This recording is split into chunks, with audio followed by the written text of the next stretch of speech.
So it's time to talk about Ben 10. Yeah, I know. You know what's crazy?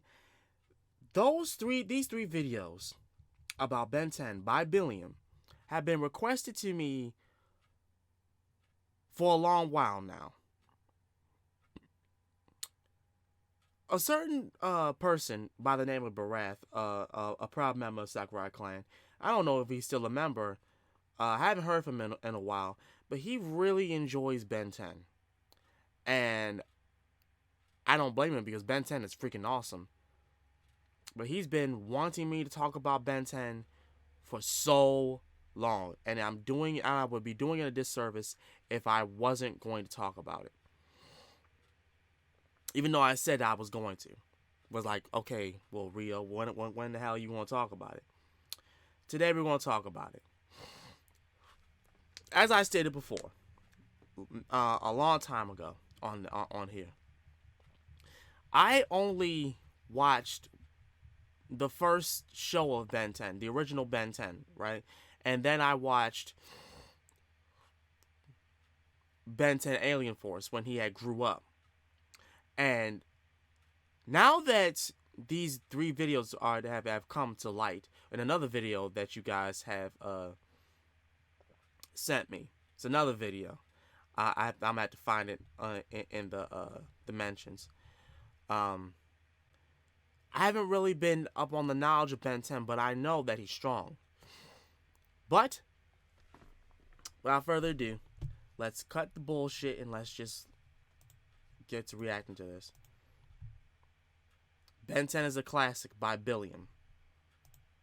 This is Billiam. I talk about a lot of things I grew up either watching or just seeing, and I don't always appreciate things as a 24 and 3/4-year-old on the same level as I did when I was a 10-year-old. But I'm so happy when I revisit something and I'm able to come away from it and say, oh yeah, that was pretty good.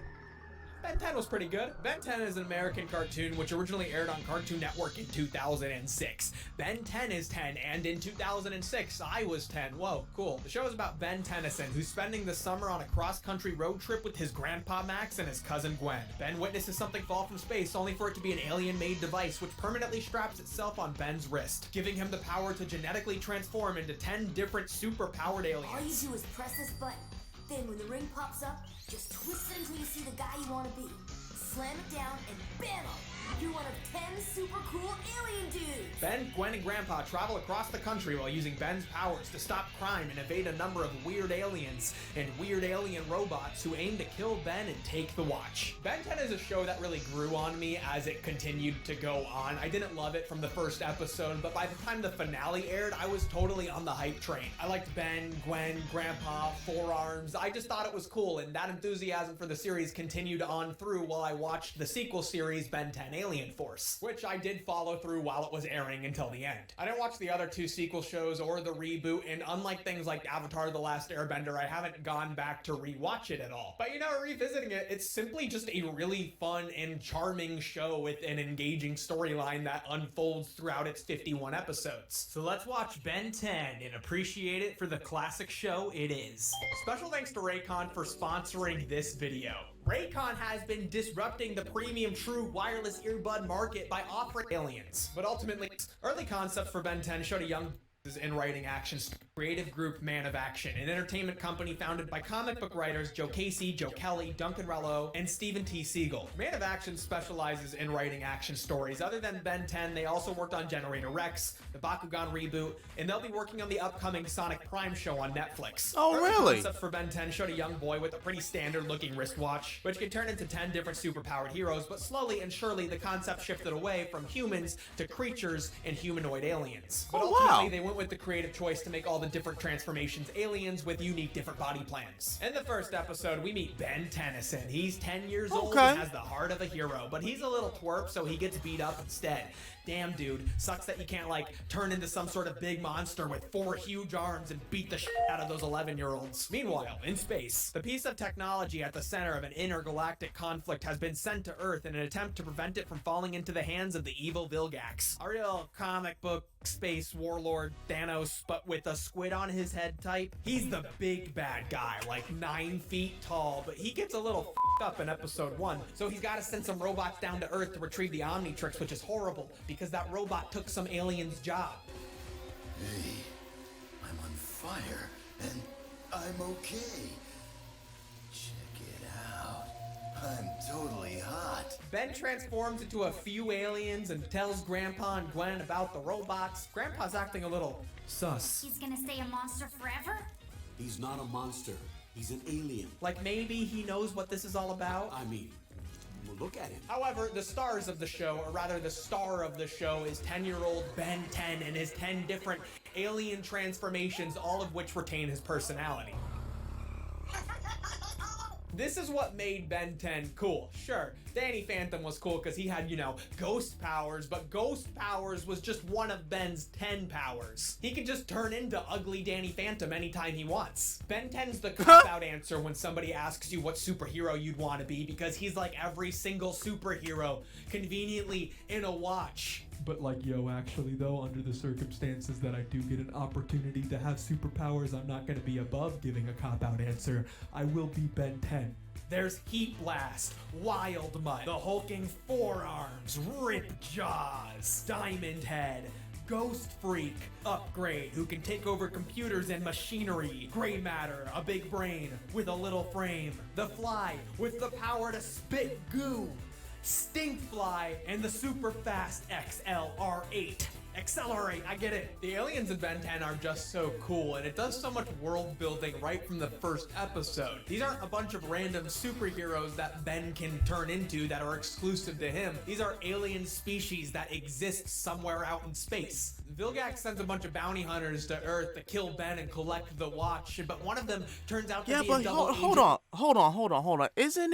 Wasn't it like they explained it in the show that each of those aliens that he has on the Omnitrix were aliens that had survived this great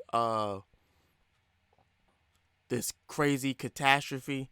Somebody was killing all like the alien species, and the Omnitrix was keeping the DNA of each of them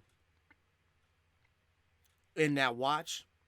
Or is that something that I just read online? Is that really, like, it's been so long since I've watched that show, because I remember at some point they explained to Ben that the Omnitrix wasn't just some tool for powers. It was to keep these different DNAs of these aliens to preserve them for something. I forget what it was, but anyway, continue. Working against Vilgax. You barely scratched the surface of its potential. Yeah, so what makes you such an expert? You're... me? Wrong. This blew my mind as a kid. That's Ben's guy. Ben can turn into him. Neat.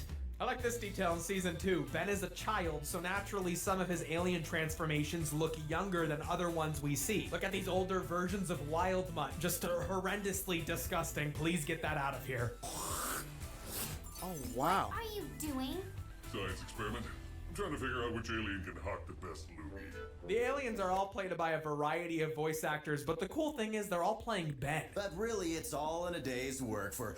No way! A gold sumo slammer card! Where'd you get it?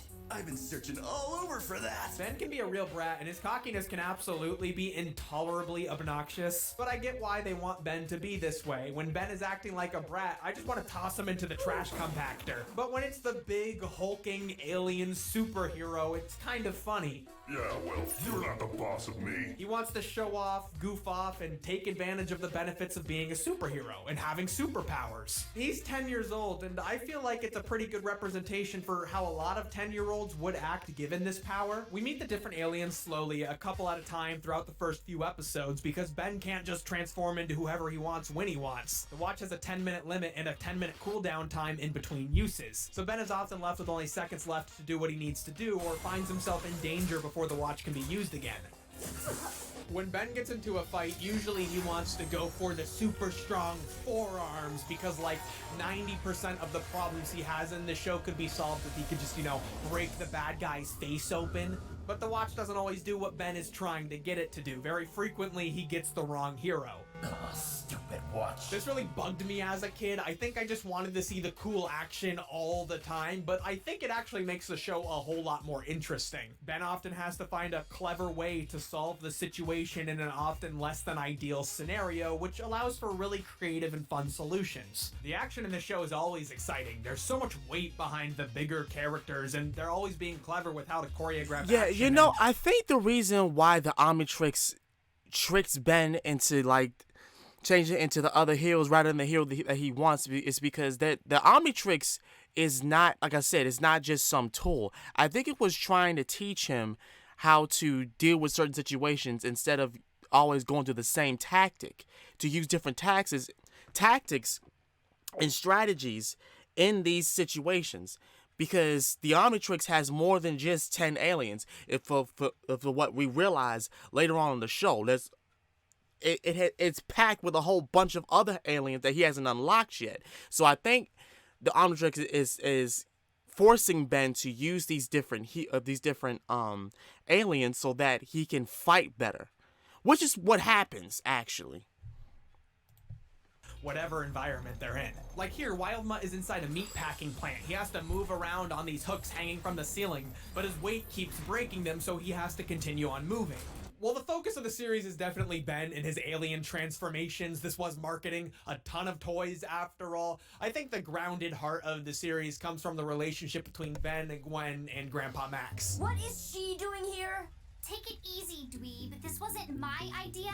Somebody convinced my mom that going camping for the summer would be a good experience for me. I thought it would be fun if your cousin came along with us this summer. Is that a problem? Ben and Gwen do not get along. In fact, they outwardly despise each other. While they both make jokes at each other's expense, He's always wandering away. Oh, we're considering getting a leash. Ben is nearly always the instigator. I think Gwen and Ben bickering can be charming sometimes. Like we don't share enough already? Oh, will you let it go? Only if you do first. Never. Well then, never plus one. But they don't always take the time to balance it out with wholesome family stuff, which is something that I think is really needed. While Ben and Gwen are always trying to get at each other's throats, they do care about each other. Ben, you can't run away from us. Don't tell me what I can or can't do. This is my fight, my weird watch, not yours. Yeah, but you're my weird cousin. Those few moments where we get to see them having fun together is really sweet, but these moments are so few and far between. I mean, I love this montage of them in a tourist trap town. They're just goofing around and being bored together. It's like the perfect family wholesomeness in this kind of dynamic. I remember running around with my cousins, being bored when we were with our grandparents. It's just a really relatable moment. I wish there were more moments like this because it really works. But holding two together is retired plumber Grandpa Max, the infinitely patient and loving angel who is just so happy he gets to spend the summer with his grandchildren. He knows Ben and Gwen don't get along, but he hopes by just being nice and having a good time over the summer, they'll eventually learn to enjoy each other's company. Is this place great or what? I'll go with, or what? Come on. What's more exciting than the world's biggest fishbowl? Everything? Episode to episode, the gang travels around the United States in Grandpa's RV, the Rust Bucket, stopping at tourist traps, pit stops, and cities around the country while running into a variety of regular criminals, aliens, and alien criminals. I like a lot of the aliens and creatures in this show. I particularly like the Kraken, this dinosaur-looking guy, who they liked so much they introduce a second of the same species in the next episode, and this little small fella. I mean, just stocky. Look at him. Many of the episodes have a lesson for Ben to learn about his behavior, which is always stated at the beginning of an episode like a thesis statement. There is such a thing as taking a joke too far, Remember to think out there, Ben. Don't just try to muscle it. Might isn't always right. How do you expect me to trust you if you keep misusing the watch? You don't have to do this all by yourself, Ben starts getting acknowledgement for his work as a hero. People start noticing the weird aliens going around fighting crime and helping people. So often, Ben is offered rewards, and Grandpa has to try to keep him humble. Ben is often in need of help or rescue, so Gwen and Grandpa have to come in to save him. Grandpa and Gwen help out. Grandpa is surprisingly strong. Like, excuse me? Gwen is definitely a lot stronger than Ben. That's never in question. So see, Gramps don't play. Like, and it's crazy how we don't find out till later on about who Grandpa really is. Who Grandpa Max really is. Until like I said later on in the series, we don't realize. I mean, we don't find out. And the thing about it with me, I wish that we could have found out about it sooner, that he was this secret agent for extraterrestrial purposes. Like, I wish we could, like, I wish they could have, started to, like, really sink into that, but they were focusing more on Ben, and which was the best choice. But honestly, that's what Benton Alien Force did, wasn't it? That's what that was for. So continue. Falcon has to help him problem solve. Ben transforms into gray matter at a water park, and the Omnitrix gets wet and malfunctions, meaning he's stuck as gray matter. Ben's captured by this lab scientist who wants to study it and sell it to the secret organization. They call themselves the Organization, a well-financed secret society dedicated to collecting alien technology. Hey, when you've been around as long as I have, you pick up a few things. Max and Gwen gotta go rescue him. The whole episode, Ben is gray matter, which gives us time with an alien that could be perceived as kind of lame. Oh my god, the gray matter is pretty cool. But Ben can just be like a cocky little fuck sometimes, so he often has to go through the whole, rigmarole of a character arc of learning how to accept, that teamwork is valuable. Gwen and I can help. It's funny, Grandpa. I'm out of here. This is the episode that made me draw the line and I was just upset with Ben after this one. We came to Chicago for the music festival. Oh, that is so not fair. Fair. This entire summer, we've gone where you wanted to go, Benjamin. Grandpa Max wants to go to this music festival in Chicago, but Ben doesn't want to be there. Be any ruder? Hey, if Grandpa doesn't care what I want to do, why should I care about his dumb band? Dude, what the actual heck? Grandpa tries not to lose his cool, and he does a good job. If I were Grandpa, I'd just... Ben features a series of fun reoccurring villains, many of which just have delight. Listen. All I'm saying is, if Grandpa Max... Yes, I'm pulling that. If Grandpa Max was of a different nationality, that conversation would have gone way different, and y'all know it. Whether it be black, India... He would have got popped. Okay? I'm just saying that now. He would have got Benjamin, like you said, Benjamin Tennyson would have got popped. I'm saying that now. Like, cause that was facts. They went anywhere Ben wanted to go. And the one time where Grandpa Max wanted to go to a music festival, all of a sudden it's a problem. See?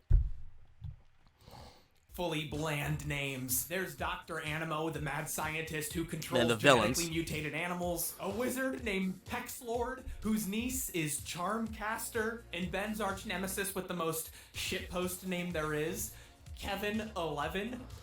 Dude's name is Kevin E. Levin. God, I hate anime. Kevin Ethan Levin. Wow. Ben starts hanging out with while he's feeling rebellious one day. Gwen's just not having it today. We gotta go? Like now, Ben. Don't you mean you have to go? You're on your own. He has powers too. He can absorb and redistribute energy like electricity, but that also means he can absorb all 10 of Ben's powers. Wait, plus his own powers? That's 11. He has 11, but Kevin 11. But Schmel 12, who has all 11 of Kevin's powers and a gun, can beat the shit out of both of them. Ben starts hanging with Kevin, and they do some illegal things. Oh my god, he wants to steal a video game.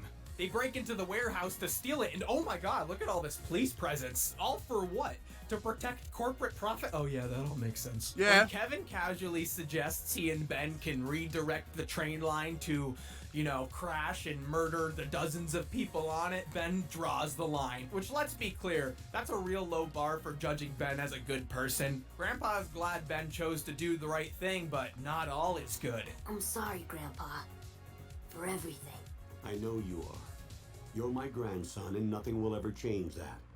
But my trust is something you'll have to earn back. This is how the episode ends, and this always really stood out to me because I thought this would be a big turning point for Ben's character. Grandpa Max is usually so nice, and many episodes end on a happier note, even when the characters have been disagreeing with each other throughout the episode. But damn, he's really upset. Yes! Wonder what he's gonna be like in the next episode. Oh, everything goes back to normal, okay. Well, the family provides the setting. The core of the show is the J.J. Abrams patented style mystery box that is the Omnitrix. This is not some toy for your amusement. It's the most powerful weapon in the galaxy. The key to an epic battle between good and evil. Slowly, the show gives us information about it. We learn its name, that it's at the center of a big galactic war. It has this ridiculous power source inside of it. Like, imagine an ocean of D batteries. Alongside the mystery with the watch is also the mystery of Grandpa's awareness of all these paranormal and alien events that they keep running into, and his personal history with Vilgax. Vilgax is in the background of Season 1 recovering from his injury, but we slowly hear about him too. Ben 10 always unfolds its plot in fun ways. Ben first meets Vilgax during a fight with this criminal who Vilgax equipped with alien tech to allow them to psychically communicate with one another. Ben takes over the tech as Upgrade, which allows Vilgax to finally speak with the user of the Omnitrix he's been sending so many goons after. When Grandpa learns Vilgax is coming after Ben, he's not gonna sit around and find out what Vilgax wants. We can't afford to attract attention right now. What kind of attention could I attract in here? Ben gets kidnapped by Vilgax, so Grandpa and Gwen go on a rescue mission. Turns out Grandpa wasn't actually a plumber. He was a plumber. The name of a secret government organization like the X-Files who handles all them aliens. They drive to the secret plumber base hidden in Mount Rushmore to get a weapon to kill Vilgax and save Ben. What is this place, and how do you know about that alien guy who's after Ben? Well, it's kind of complicated, but let's just say I wasn't exactly your normal plumber before I retired. They drive the RV into the spaceship, rescue Ben, and blow up the spaceship, sending Vilgax into space. This ending is such a blast and so much fun. I can't help but to smile thinking about it, and well, I smiled too while watching it. You hold the key to a power struggle so ancient, so vast, it is beyond your feeble comprehension. While Season 1 does a lot to establish the world, Season 2 and beyond plays around a lot with expanding on what's established. They're always finding new and exciting ways for the Omnitrix to develop. Ben discovering a new alien is always cool. So what do you think he does? From Cannonball, Wildvine, the horror movie themed aliens, and the black and white quip spitting self-cloning alien played by Rob Paulson, Ditto. Well, maybe your fun's over, but my fun is just starting. It's also such a treat to see how Ben will learn and use the new alien. Kevin returns and becomes this hideous, mutated version of all of Ben's aliens. Throughout Season 2, Ben keeps messing with the Omnitrix, and in the season finale, he ends up overriding the 10-minute restrictions put in place, unlocking Omnitrix God Mode. But he ends up resetting everything when he lets Vilgax and Kevin have the Omnitrix in exchange for Gwen's life. Something Ben doesn't have to think twice about, but of course they get the Omnitrix back pretty quickly. Ben was definitely OP in this episode, but in the next episode, the Season 3 premiere, we get to see Ben's full potential. It's Grandpa's 60th birthday, but Ben and Gwen are brought into the future by future Gwen, who has brought them there to help future Ben. Ben 10,000.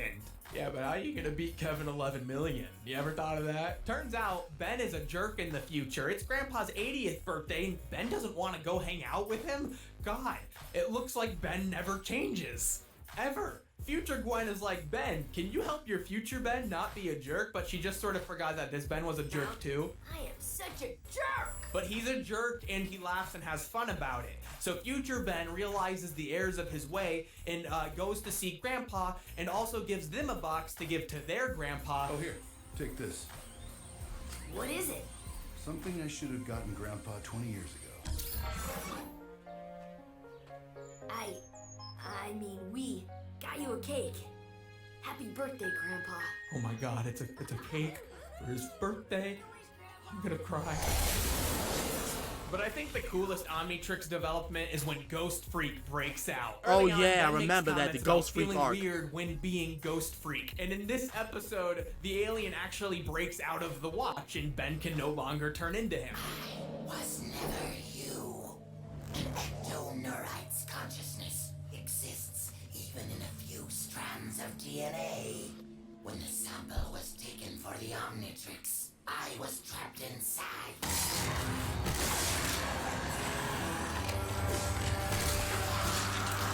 But at the same time, many of the lessons Ben learns about his behavior start to repeat themselves, meaning he's not really growing as a character. Can I have a piece of that? Sorry, chocolate's for superheroes only. More like super jerks only. Of course there's validity in using a main character's behavior to teach a lesson, but I think it's frustrating in Ben 10 because Ben 10 has a lot of serialized storytelling, and it's kind of frustrating to watch the story progress. Meanwhile, Ben stagnates in his growth. The lesson with Ben thinking he's the only useful one gets particularly annoying when Grandpa starts gearing up with the plumber gear again, and as Gwen continues to learn magic. In this superhero world, Ben is no longer the only one with abilities. In season 1, Gwen gets a lucky charm from Hex Lord, and she turns into a superhero called Lucky Girl. She gives up her powers, which is really kind of lame because there's no reason why she should. But later she finds a spell book and starts experimenting with magic, giving her more exciting things to do in the action sequences, Well, here goes nothing. which I like quite a bit.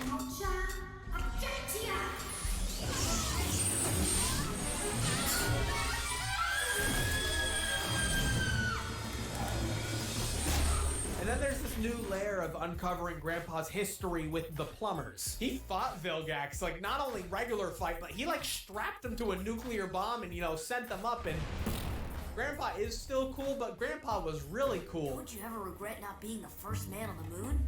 I just took my leaps for mankind in other ways. We know that Grandpa's been to space, I never said I didn't go into space. I said I never went into space with NASA. but what does he mean here by taking other leaps for mankind? You know the alien that landed in Roswell? Well, Grandpa, he f***ed that alien. But we'll always have Oh yeah, I remember that. That is what he means. In the meantime, you'll be our guest. We'll use the time to catch up. So you guys don't mind cleaning up, do you? Damn, he still got it. Although it wasn't technically the last episode to air, the series has a finale TV movie, Ben 10, The Secret of the Omnitrix. A 4-episode length adventure through space as Ben and Gwen accompany Tetrax, the crystal dude from before, across the galaxy to find Azimuth, the rumored inventor of the Omnitrix, to prevent the Omnitrix's universe-ending self-destruct sequence that Ben accidentally activated. But meanwhile, they're being chased by Vilgax, who wants the Omnitrix because he never stopped wanting it from the last time we saw him. It sort of feels like they were waiting for the finale to have Ben's character grow. He definitely needs to accept that Gwen is someone he cares about and brings value to his life and as a teammate. Ben thinks Gwen dies and realizes he actually needs her, but then she doesn't die. So hopefully this time that lesson will stick for Ben finally, but I don't have faith in him because this is the 10th time he's learned this lesson. This isn't even the first time he thought somebody died. Grandpa turned into this hideous slug monster. They think this is it. They think their grandpa's just a slug now. He's dead for all Ben knows. There's no bringing Grandpa back from this. I also think they focus on the wrong part of Ben's character for the finale. Tetrax thinks Ben is only being a hero for the thrill of it and not because he actually wants to help people. We see at the beginning of the series that Ben does want to help people even without the watch. And we see Ben is willing to give up the watch without a second thought to save Gwen.